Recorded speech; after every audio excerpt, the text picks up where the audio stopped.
Salut les Tindalleuses, salut les Tindalleux, salut les grands anciens, salut les petits nouveaux. Ce soir, on part pour la présentation du quartier du centre-ville. C'est l'avant-dernier quartier de la ville. Et cette présentation, vous allez voir, on va aller voir du beau monde. Salut Guidalan, j'espère que tu vas bien. Et j'espère que tout le monde va bien d'ailleurs. Alors, ni une ni deux, on est parti. Alors, le centre-ville. Pour commencer, voilà à quoi ça ressemble. Le centre-ville, c'est, comme son nom l'indique, le centre de la ville. Alors, c'est le centre historique et c'est le centre administratif. C'est là notamment que l'on trouve la mairie et le palais de justice. Et vous allez voir, ça va avoir son importance. Alors, commençons par le commencement. Le maire actuel de la ville est Harrison Fenmore. Harrison Fenmore, c'est un démocrate. Il n'est pas originaire de la ville et il est arrivé parce que en 1916, la ville, elle allait pas très très bien. Le Parti démocrate n'avait plus de candidat parce que Fletcher, qui était le candidat historique du camp démocrate, eh ben, il était décédé. Et donc, c'est un peu un parachuté qui est arrivé dans la ville et il est aujourd'hui aux manettes.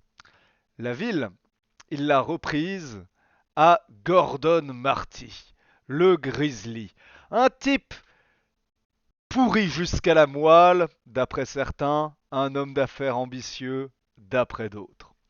Et donc le centre-ville, vous allez le voir, c'est le théâtre de l'affrontement entre ces deux géants de la politique. Alors on va commencer par parler d'Harrison Fenmore et on va voir un peu comment ça se passe pour lui.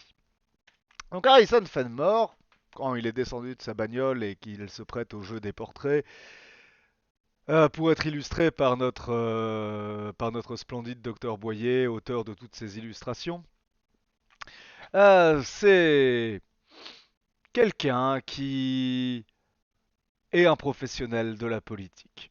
Il a parcouru un peu l'ensemble des États-Unis pour venir à la rescousse des politiques locaux.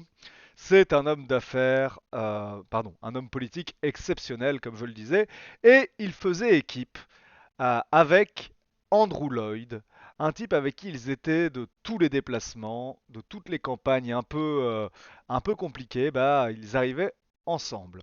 Andrew Lloyd était le shérif d'Harrison Fenmore, car quand on élit le maire, on élit également le shérif.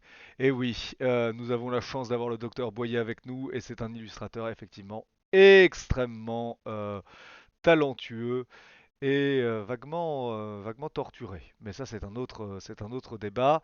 Sa capacité à donner naissance à des cauchemars est tout simplement stupéfiante. Et donc notre cher Andrew Lloyd, c'était le maire, c'était le shérif d'Harrison Fenmore, mais il a eu un petit problème. Il a eu une attaque cérébrale qui l'a laissé profondément diminuer. Et donc en fait, Fenmore a quand même décidé de le maintenir en poste, même si Andrew Lloyd, il est plus capable de se promener en ville. Il n'est d'ailleurs à peine capable de parler. Il y a toujours une infirmière qui le pousse dans sa chaise roulante et qui fait la traduction des vagues sons qui sortent de sa bouche. Alors, Fenmore, il peut cependant compter sur d'autres appuis qui sont des appuis locaux.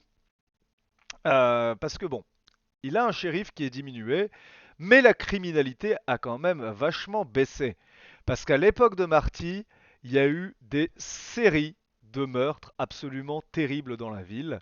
Et c'était pas tip top pour Marty. Donc bon, même avec ce shérif diminué, la ville est désormais plus calme. Mais Fenmore peut compter sur Christian Metzinger, dont je vous ai déjà parlé dans la présentation du quartier de Westbath, la deuxième partie. Cet éleveur démocrate assez misogyne et organisateur de la fête de la viande. Il peut également compter sur le fils de l'ancien maire démocrate Jerry Milford, Eric Milford, qui s'occupe de la centrale électrique sur les docks. J'en parle plus dans le quartier de South Bend et un peu dans le quartier des docks.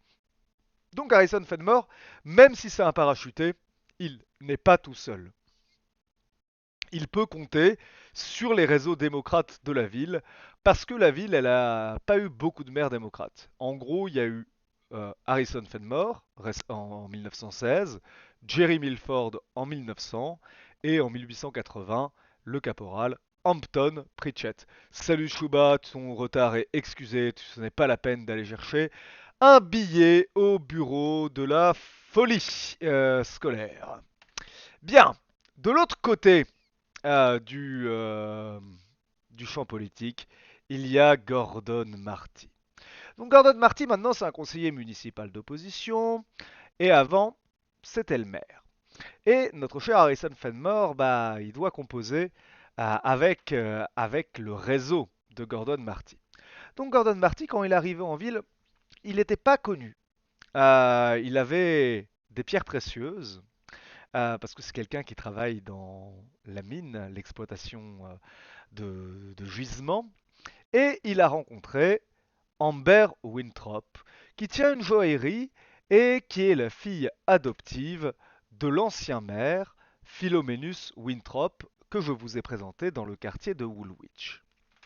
Donc Gordon Marty, avec ses pierres précieuses, bah, il a commencé à faire des affaires avec la joaillerie Winthrop. Et une idylle est née entre cette jeune femme adoptée par l'ancien maire et ce nouvel arrivant, Gordon Marty. Gordon et Amber se sont mariés et la carrière politique de Gordon a connu une ascension fulgurante. Il peut également compter sur le soutien de son beau-frère, Jeffrey Winthrop, donc le deuxième frère, le frère adoptif, le deuxième fils adoptif de Philoménus, et le frère de Amber, qui tient aussi la joaillerie. Bon, on sait tous que le vrai esprit derrière la joaillerie, c'est Amber, mais bon, Jeffrey fait, euh, fait bonne figure. Il fait un peu façade dans cette société qui est encore un peu réticente à laisser des femmes aux commandes d'entreprises. Gordon Marty, c'est quelqu'un, comme je le disais, qui a un réseau extrêmement étendu. Et en 1916, lorsqu'il s'est représenté à la mairie, il avait sur sa liste Andrew Hyde, l'homme le plus riche de la ville, qui gère les Bath Iron Works. Euh, Ils n'ont pas été élus parce que Gordon Marty était salement éclaboussé par l'affaire Caniste, un scandale de corruption immobilière. Il n'a pas été condamné, nous y reviendrons tout à l'heure, mais voilà, ça a fait perdre la mairie. Donc Gordon Marty, il peut compter dans son réseau également ce soutien de poids qu'est Andrew Hyde. La sœur de Andrew Hyde n'est pas si éloignée que ça de Gordon Marty. Daphne Hyde, c'est un esprit un peu plus libre que Andrew Hyde, et elle, son grand truc, c'est la lutte pour les droits civiques. En effet, elle a ouvert un lieu en plein centre-ville, le Harriet's, qui a été nommé en hommage à Harriet Tubman, une Afro-américaine qui participait à l'évasion d'esclaves du Sud. Et c'est un lieu en fait où les progressistes de la ville se rencontrent et où notamment les membres de la communauté afro-américaine qui aspirent à une élévation sociale se rendent. Il y a par exemple Francis West Jr., un entrepreneur du Swamp que je vous ai présenté dans le quartier qui y est lié. Et donc en fait, Gordon Marty est en cheville un peu avec les personnes qui luttent pour la condition des Afro-Américains dans la ville. Cependant, il y a une longue tradition démocrate dans cette ville de lutte pour le droit des Afro-Américains. En effet, Eleanor Fletcher, la veuve de l'ancien capitaine du port, qui était le candidat démocrate en 1908-1912 et qui est décédé d'une congestion, est la directrice d'une institution de la ville de Bath qui est extrêmement importante, qui s'appelle le Club de bonne manière. Eleanor Fletcher, elle a beaucoup d'enfants, mais elle a décidé de consacrer sa fortune à ce club. Alors qu'est-ce que c'est que ce club qui est apparu à la fin des années 1860 dans la continuité du retour d'Abel Dunkirk à bord du Louisiana Gold, ce navire dérobé aux Confédérés et qui a permis à Abel Dunkirk de revenir en héros dans la ville, accompagné de nombreux affranchis qui s'étaient révoltés contre leur maître. Le club de bonne manière, c'était une institution qui avait pour objectif de permettre l'émergence d'une classe moyenne afro-américaine en organisant des formations à la fois à la destination de la petite bourgeoisie et des affranchis afro-américains pour que, en fait, tout simplement, ils puissent se côtoyer dans les salons bourgeois de la ville. Mais bon, cette initiative paternaliste, elle a pas si bien fonctionné que ça. Et petit à petit, le club de bonne manière a muté pour devenir essentiellement un lieu où la petite bourgeoisie apprenait les codes de la haute bourgeoisie et où les Afro-Américains apprenaient à faire le service. Ça, il y a quelqu'un qui en a tiré parti, c'est André Louis, que je vous ai longuement présenté dans le quartier du Swamp, et qui gère une agence de placement de domestiques. Une autre personne très investie dans ce club de bonne manière et qui a longtemps travaillé pour les démocrates est un avocat, Donatien de la Garnache. Alors Donatien de la Garnache, comme je le disais, c'était un démocrate au début. Il a participé à la campagne de Milford en 1900 et à la campagne de Fletcher qui a perdu contre Gordon Marty en 1912. Qui est Donatien de la Garnache? Alors, Donatien de la Garnache, c'est déjà le fils de Fortuna de la Garnache, une autre figure qui était très impliquée dans la défense des droits des Afro-Américains et qui a été victime en 1869 d'un assassinat raciste. Donatien de la Garnache, son fils, est un avocat. Et c'est un avocat qui est un avocat brillant. Il parle extrêmement bien, et il n'hésite pas à faire du pro bono, à défendre des cas sans demander d'honoraires, et notamment des cas d'Afro-Américains lorsque ces derniers sont emmenés au tribunal euh, dans la ville. Donc Donatien de la Garnache, c'est quelqu'un qui a bonne presse.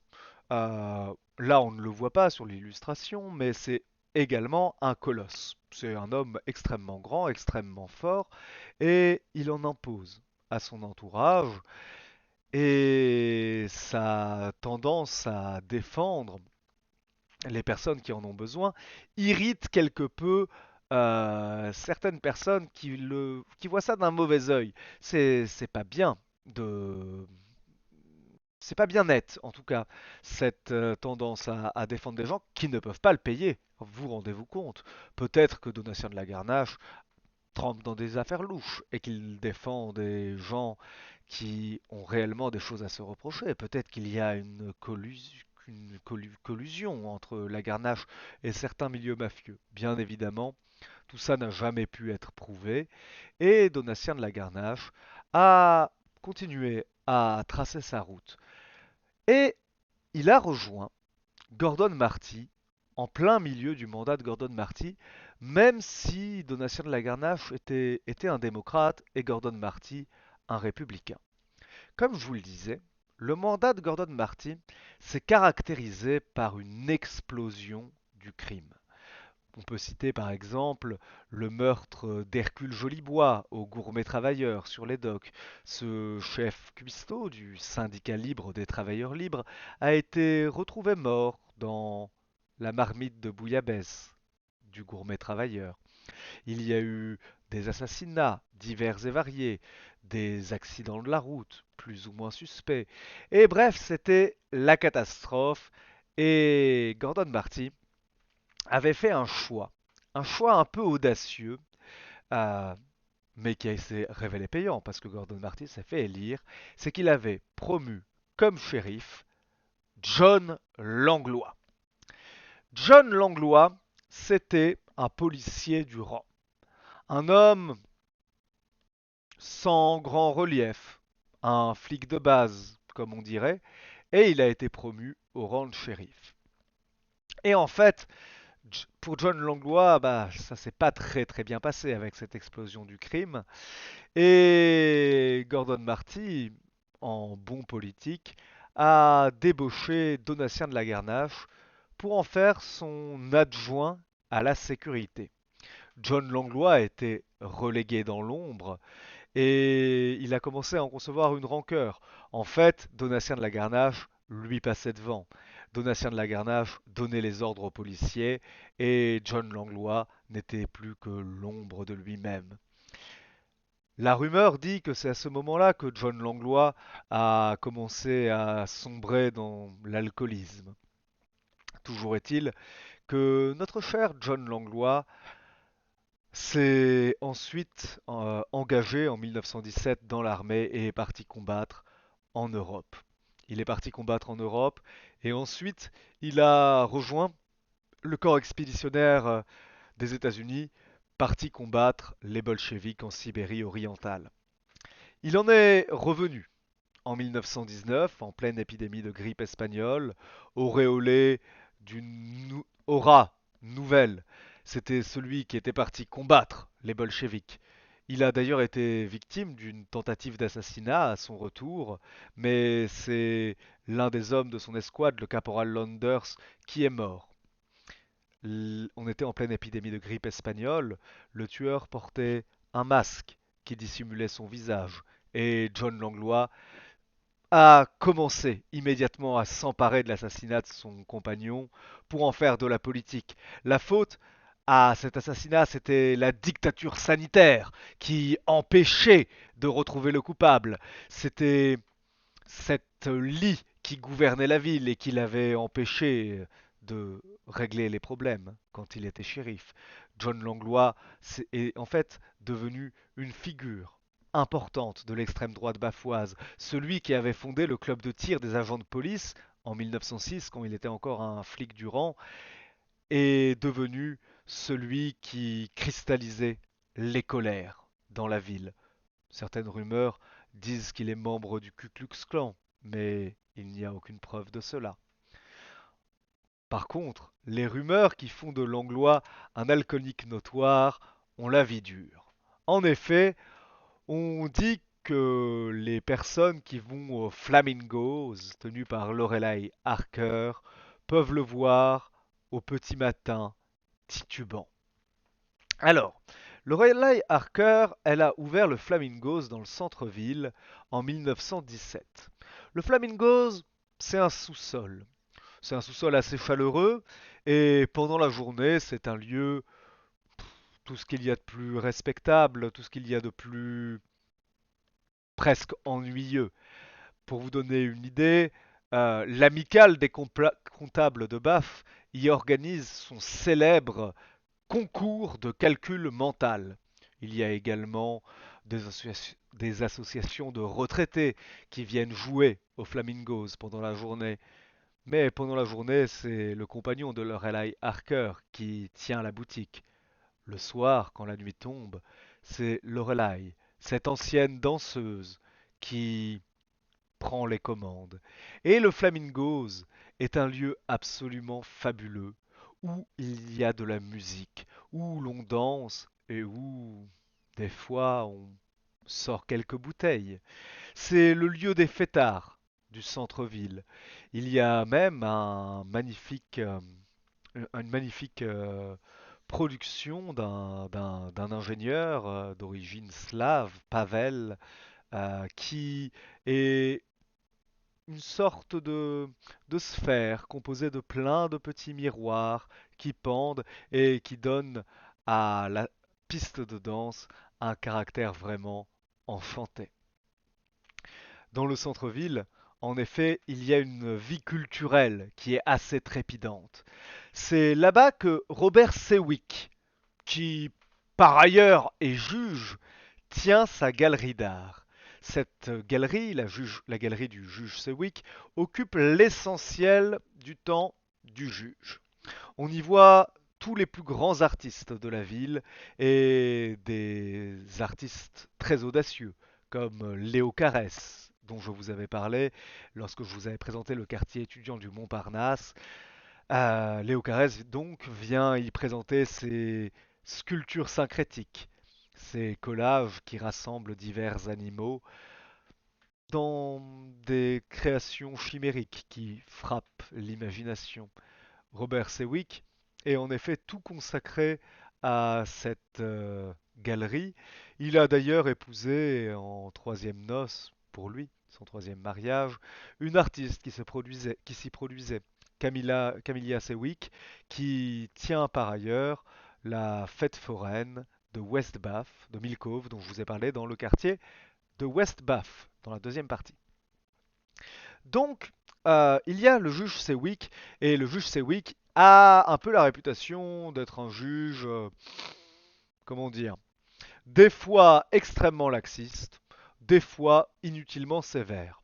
On dit que c'est parce qu'il n'en a strictement rien à faire qu'il fonctionne ainsi. Mais il y a un autre juge, ou plutôt il y avait un autre juge à Bath, et c'est une figure bien plus droite que le juge Sewick. Il s'agit d'Austin Livermore. Austin Livermore a toujours été opposé à la peine de mort et c'est ce qui l'a conduit à se rendre dans le Maine qui avait aboli la peine de mort au XIXe siècle. Austin Livermore est un juge intègre, très intègre. On dit que il est peut-être même affublé d'un cœur de pierre. Enfin, certains le disent, car en effet, Austin Livermore n'a pas hésité à condamner son fils à une lourde peine de prison. En effet, son fils avait été jugé coupable d'un lynchage raciste commis en 1914. Il avait assassiné un égoutier, Daniels, et il est parti en prison, envoyé par son propre père. Quelques instants après, quelques temps après en tout cas, sa condamnation et son incarcération, Edwin Livermore a été assassiné par des prisonniers. Il ne fait pas bon d'être le fils d'un juge dans une prison. Et Livermore a acquis cette réputation d'incorruptibilité. Il a d'ailleurs été celui qui a exonéré Gordon Marty dans l'affaire Caniste. C'est lui qui a décrété qu'il n'y avait pas suffisamment de preuves et que si lui était persuadé que Gordon Marty était bien coupable dans cette affaire, il ne pouvait pas le condamner, car cela ne serait pas de la justice. Austin Livermore est donc un homme droit, très droit. Il a cependant démissionné de son poste de juge, car s'il était un protestant rigoriste, il s'est converti au catholicisme lorsqu'il a vu Théotime le Bon, le père Théotime le Bon, dont je vous avais parlé lorsque je vous ai présenté le quartier du Swamp, qui est le prêtre de la paroisse Saint-Gabriel, qui regroupe les catholiques afro-américains du Swamp. Eh bien, Austin Livermore a vu Théotime le Bon prier sur la tombe de son fils, Edwin Livermore. Et il a été extrêmement touché par ce prêtre qui priait pour celui qui avait assassiné l'un de ses paroissiens. Il s'est donc converti, mais estimant que cette conversion rompait le contrat qu'il avait passé avec ses électeurs, il a choisi de remettre sa démission. Depuis, Austin Livermore commence à tisser sa toile. Il s'investit dans des clubs de boxe, il participe à des distributions de soupes populaires tous les dimanches avec le père Pantaléon Lestourbillon du quartier Saint-Jean. C'est un juge qui a rendu son mandat et qui peut-être aspire à une autre élection. Peut-être que Austin Livermore a l'ambition de devenir maire. En effet, Austin Livermore est candidat à la primaire du Parti républicain pour l'investiture à l'élection municipale de 1921. John Langlois est également candidat à la primaire républicaine. Ces deux personnes sur des lignes très différentes. Austin Livermore, l'austérité, John Langlois, l'ordre, la discipline et évidemment le droit de posséder des armes et l'organisation de milices d'autodéfense pour se protéger contre l'insécurité galopante d'Ambaf sont des candidats qui défient Gordon Marty, qui se présente bien évidemment à la primaire du Parti républicain. Cette élection, dont il semblerait que Gordon Marty soit le grand favori en tant qu'ancien maire et de par le réseau dont il dispose, est une élection extrêmement importante. C'est une élection qui va cristalliser les enjeux et il y a quelqu'un d'autre qui se présente à cette élection, quelqu'un dont je vous parlerai la semaine prochaine, quelqu'un qui voit d'un mauvais œil le fait que Gordon Marty soit régulièrement vu en train de dîner à la Trattoria dei Fratelli, le restaurant tenu par Mario Moretti, le chef de la pègre italo-américaine, quelqu'un qui pense que il faut un souffle nouveau sur la politique bafoise, un honnête fabricant de soda, le Passamaco Dry, délicieux avec ses notes de myrtille, Salomon Fairfield. Salomon Fairfield a également déclaré qu'il était candidat à l'investiture du Parti républicain pour l'élection municipale de 1921 et il est épaulé pour cela par Walter Schwartz, un esprit brillant, responsable du téléphone dans la ville de Bath. Et je vous les présenterai plus en détail la semaine prochaine lorsque je vous présenterai le dernier quartier de la ville, le quartier de Sagadahoc, les nouveaux quartiers. Et vous verrez, cette présentation sera extrêmement importante car elle présentera donc ce candidat à la mairie, la presse et bien d'autres choses. Et ce candidat à la mairie, Salomon Fairfield, c'est le cœur de la campagne que nous jouons tous les étés depuis la création de BAF et la genèse des chants de Tindalos. En effet, donc tous les étés, nous jouons une campagne où les joueurs et les joueuses sont l'équipe de campagne de Salomon Fairfield et ils sont confrontés à des choses, hmm, des boules puantes non euclidiennes, on va dire. Ici, nous avons une petite image d'archive de la quatrième édition de BAF, où nous voyons Olivier, Damien et mon humble personne en train de regarder la carte de la ville de BAF pour décider d'éléments divers, par exemple, où les militants iront tracter pour Salomon Fairfield. En effet, notre campagne estivale a un petit côté comment dire, de wargame, en plus de la campagne occulte, et les joueurs décident de ce qui se passe dans cette campagne politique. Eh bien voilà, mes chères Tindaleuses, mes chers Tindaleux, c'était encore une fois un plaisir de vous avoir à mes côtés et aux côtés de l'ensemble de l'équipe qui travaille pour ces Twitch. Je pense évidemment à Benedictus Benjamin qui nous pond des illustrations à tour de bras, à Damien qui écrit même si la fièvre le dévore, à Marie qui écrit également et s'assure qu'on ne dise pas trop de bêtises, et à tous les autres membres du staff. On se revoit la semaine prochaine. Merci Furieux, ça fait super plaisir. Si vous voyez cette vidéo sur YouTube, n'hésitez pas à mettre un petit pouce bleu, à faire un commentaire, c'est super important pour les algorithmes. Si vous êtes sur notre Twitch pour la première fois et que vous n'êtes pas encore abonné, abonnez-vous, c'est chouette pour nous. Ia Katuluftagn, on a encore plein de choses à vous montrer. On voit ça la semaine prochaine. Salut tout le monde!